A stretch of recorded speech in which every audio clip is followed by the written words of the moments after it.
Nothing beats good dialogue. It's the very heart of storytelling. Good narration, strong visuals, these can convey information effectively, but nothing is as compelling as the intersection of two points of view, two motivations, two different existences. Bunny Girl Senpai as a series is completely focused on strong dialogue between its main characters. Especially as the show has gone on, it's becoming less and less about the plot device of puberty syndrome, and more about this cast as people. This season, I think that they are blowing the roof off of the whole thing, with dialogue that is sharper, more dynamic, and more beautiful than even the high-water mark set by the last season. How is this possible? And how could it get even better going forward? Let's talk about it. Welcome to the last episode of Week 2 of Frame by Frame, the series where every week I make a video on each episode of these 3 shows, covering one big idea along with some smaller segments. I hope you'll subscribe to follow along for the rest of the season. I'd love to have you aboard. Let's briefly run through the plot of the second episode of Rascal Does Not Dream of Santa Claus. Still worried about Uzuki, Sakuta is keeping an eye on her. At lunch, Miori talks about how little everyone wants to stand out in college. Later, Sakuta asks Ryo about the possibility of Uzuki being in some form of puberty syndrome. Ryo says it's unlikely that Uzuki is in her own puberty syndrome, but rather a part of a larger one amongst the entire student body. Also, we find out that the identity of the mysterious Toko Kirishima is actually Uzuki herself. Now quickly on the rise to stardom, Uzuki seems to be grappling with her relationship to that fame and sweet bullet. When walking home with Tomoe, Sakuta meets Sarah, a student at the cram school where he teaches. After telling Nodoka that he will try to help Uzuki, he sees her taking a train out of town and follows along. He and Uzuki spend the day together before ending at the Budokan, the arena where Uzuki has always dreamed of Sweet Bullet performing. Let's move right on into the shot, the scene that really caught my eye this episode. For this week, it has to be the scene with Sakuta and Uzuki looking out at the ocean after riding their bikes. This whole scene is breathtaking. It feels like it has a completely different art style to the rest of the season. The details on these leaves swaying in the wind are so fine, and the way that the focus gets softer as you get farther away is slick. The shot of both of them looking out, though, is the real stunner. The clear lines of their forms, and the trees that disappear into the ocean behind them. The windmills turning, and the clouds gently swaying across the sky. Even the pole blocking part of the view adds to the whole composition. Look at this wide shot of the ocean from Season 1. It's fine, but this one has such an artistry to it, and it carries into the following shots too. There's something about the colors and the framing that reminded me of a Ghibli film. That's high praise, obviously, but I really did think of it when I saw the scene for the first time.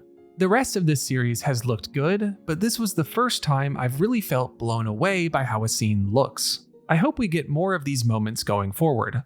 Now it's time for the main idea for today's episode. As I said in the intro, I think the dialogue in this season is simply spectacular. One of the main reasons for that is because of its brevity. Characters don't wax rhapsodic on any given point. They say just as much as they need to, and then they stop. Sometimes they even leave things up to interpretation. It's not uncommon for me to rewind a few times in any given scene, just to make sure that I understood something right, or that I got the subtext of any given sentence. The compact nature of the dialogue also allows every scene to fit in that many more topics of conversation, and the show has a good time bouncing between them at a rapid-fire pace. Just in the scene of Mai, Miori, and Sakuta getting lunch, we go from pleasantries about how Mai and Miori met, to Miori commenting on the nature of Mai and Sakuta's relationship, to a conversation about fitting in college, to asking about Mai's outfits. I know that it sounds like I'm just talking about regular conversation, but that's kind of the point. Dialogue in TV shows can often be overly rigid, or simplified down to a purpose. The scenes in this episode have the lightness and sometimes seeming directionlessness that makes it feel much more like real people talking. And even if it misses that mark, it still is a scene that makes you really pay attention to catch everything, one that isn't going to hold your hand through the important information. Another reason the dialogue is so good in this show is how intricately it layers all of those little bits and pieces throughout scenes and even episodes of the season.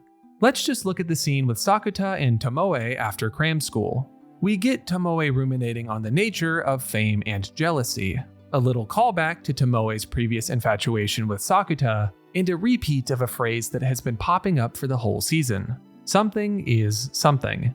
Then in jumps Sarah, who is only here briefly, but we know is going to come back up later. We know this because we've seen it happen over and over again in this anime. Another brief scene, but another intersection of like 4 different themes. And every scene is like this, juggling all of these different histories and motivations of this somewhat extensive cast of characters. It's awesome. The last thing I want to touch on is that phrase, something is something. Over and over again in these 2 episodes, it has been said, always in obscure dismissal of a question. But then, up on the hill, when Uzuki once again asks, "What is something?" Sakuta gives a real answer. Something that you can be proud of and say, "This is me." It's like a dam finally breaking, getting a fulfillment of a question long unanswered. And then, on top of that, his follow-up also echoes something Ryo said earlier at dinner. This show's dialogue is a joy because it's a non-stop series of plants and payoffs, without it ever feeling forced or kitsch. I really think it's the best around at the moment. Our last segment is my one big question looking ahead. For this week, my question is, how many more awesome characters can this show introduce before they get one wrong? I'm being a bit facetious, mainly because I want to talk about how they're just nailing it with everyone this season.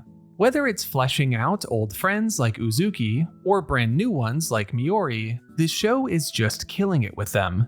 Their personalities jump off of the screen, even with relatively little time on air.